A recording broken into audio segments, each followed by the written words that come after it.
हरे कृष्णा। आइए सुनते हैं परिवर्तनी एकादशी की कथा।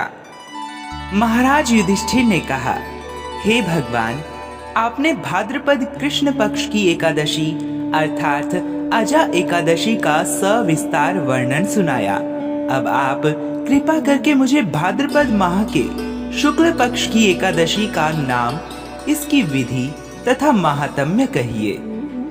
तब भगवान श्री कृष्ण कहने लगे कि हे राजन, इस पुण्य, स्वर्ग और मोक्ष को देने वाली तथा सब पापों का नाश करने वाली उत्तम वामन एकादशी का महात्म्य मैं आपसे कहता हूँ।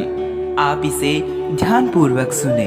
भाद्रपद माह के शुक्ल पक्ष की एकादशी को परिवर्तनी एकादशी, पार्श्व एकादशी, जयंती एकादशी एवं वामन एकादशी भी कहते हैं। इस दिन यज्ञ करने से वाजपेय यज्ञ का फल मिलता है। पापियों के पाप नाश करने के लिए इससे बढ़कर कोई उपाय नहीं है। जो मनुष्य परिवर्तनी एकादशी के दिन मेरे वामन रूप की पूजा करता है, उससे तीनों लोग पूज्य होते हैं, अतः मोक्ष की प्राप्ति होती है। मनुष्य को इस व्रत को अवश्य करना चाहिए। जो कमल नयन भगवान का कमल से पूजन करते हैं, वे अवश्य भगवान के समीप जाते हैं। जिसने इस एकादशी को व्रत पूजन किया, उसने ब्रह्मा विष्णु सहित तीनों लोकों का पूजन किया। अतः हरिवासर अर्थात एकादशी का व्रत अवश्य करना चाहिए। इस दिन भगवान करवट लेते हैं, इसीलिए इसको परिवर्तनी एकादशी कहा जाता है। महाराज युधिष्ठिर की जिज्ञासा को शांत करने के लिए भगवान श्री कृष्ण कहने लगे कि हे राजन, अब आप सब पापों को नष्ट करने वाली कथा का श्रवण करें। त्रेता युग में बलि नामक एक दैत्य था। वह भगवान विष्णु का परम भक्त था। विविध प्रकार के वेद सूक्तों से भगवान का पूजन किया करता था और नित्य ही ब्राह्मणों का पूजन तथा यज्ञ के आयोजन करवाता था। लेकिन इंद्र से द्वेष के कारण उसने इंद्रलोक तथा सभी देवताओं को जीत लिया। इस कारण सभी देवता एकत्र होकर सोच विचार कर भगवान विष्णु के पास गए।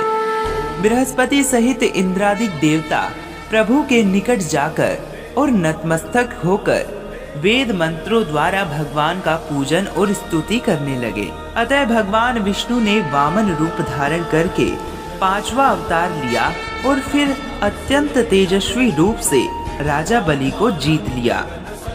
इतनी वार्ता सुनकर राजा युधिष्ठिर बोले, हे जनार्दन, भगवान विष्णु ने वामन रूप धारण करके उस महाबली दैत्य को किस प्रकार जीता? श्री कृष्ण कहने लगे, वामन रूपधारी ब्रह्मचारी ने बलि के अश्वमेघ यज्ञ में जाकर उनसे 3 पग भूमि की याचना की।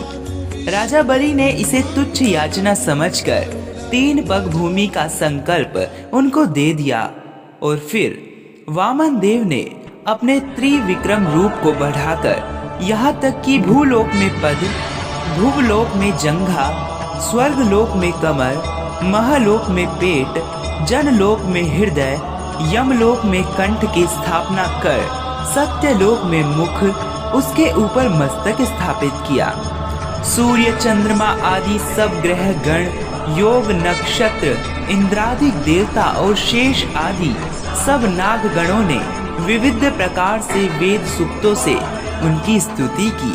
तब वामन देव ने राजा बलि से कहा, हे राजन, एक पग से पृथ्वी, दूसरे से स्वर्ग लोक पूर्ण हो गए, अब तीसरा पग कहाँ रखूं? तब बलि ने नम्रता पूर्वक अपना सिर झुका लिया और कहा कि हे प्रभु, आप अपना तीसरा पग मेरे मस्तक पर रख दीजिए। तब वामन देव ने अपना तीसरा पग उनके मस्तक पर रख दिया और राजा बलि को पाताल भेज दिया। उसकी नम्रता को देखकर भगवान ने कहा कि हे बलि, मैं सदैव तुम्हारे निकट ही रहूंगा। भाद्रपद माह के शुक्ल पक्ष की एकादशी के दिन बलि के आश्रम पर भगवान विष्णु के वामन अवतार की मूर्ति स्थापित हुई। इसीलिए इस एकादशी को वामन एकादशी भी कहते हैं।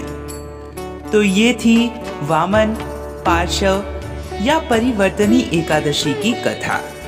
जो विधि पूर्वक इस एकादशी का व्रत करते हैं वे सब पापों से मुक्त होकर स्वर्ग में जाकर चंद्रमा के समान प्रकाशित होते हैं और यश पाते हैं। जो इस कथा को पढ़ते या सुनते हैं उनको 1000 अश्वमेघ यज्ञ का फल प्राप्त होता है। इस वर्ष परिवर्तनी एकादशी की तिथि तथा पूजा विधि डिस्क्रिप्शन बॉक्स में दी गई है। हरे कृष्णा।